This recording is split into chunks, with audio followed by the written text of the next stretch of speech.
Hey, this is for Winnebago Revel owners, actually for anyone with a Sprinter van. And I just recently put these fantastic Owl Talon wheels on my van. And I also went from I went up to a 265 70R17 tire, so that's bigger than the 245 70R17s that came stock on it.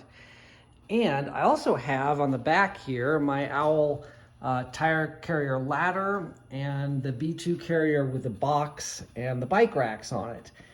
And I only have one bike rack on here right now because, as you can see, well, you can't see, the inner bike rack actually hits up here on the tire. It only hits by a little bit, so I decided to come up with an interesting solution to it. What you can see here, this is the bolt that you get from 1UP, and this is a 3/8 16, so that's 3/8 inch diameter, 16 threads per inch pitch. That's coarse thread, it's normal, that's what you would find pretty much anywhere. These are, I believe, 18/8 stainless steel because they're just barely magnetic.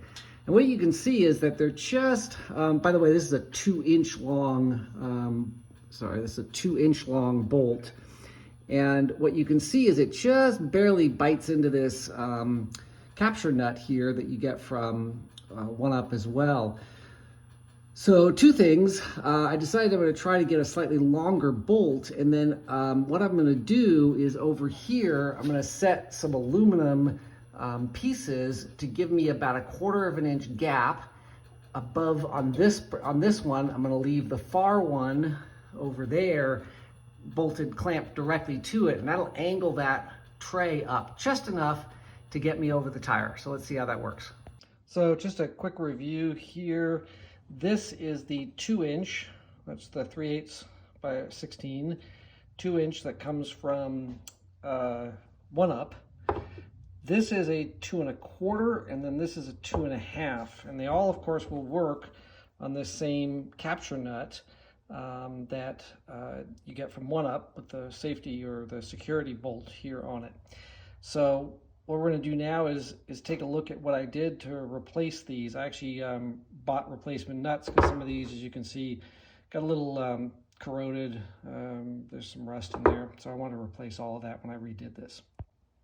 And of course, I always use some kind of an anti-seize compound. I should have used that on these. I did not, but on this assembly here, I did all of those with anti-seize. So these are the two spacers that I made. They're 1/4 inch thick aluminum.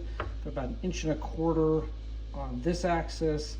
And I'm just going to use some VHB tape. And the reason they're 1.25 inches is because that's the size of the rails on the 1UP racks.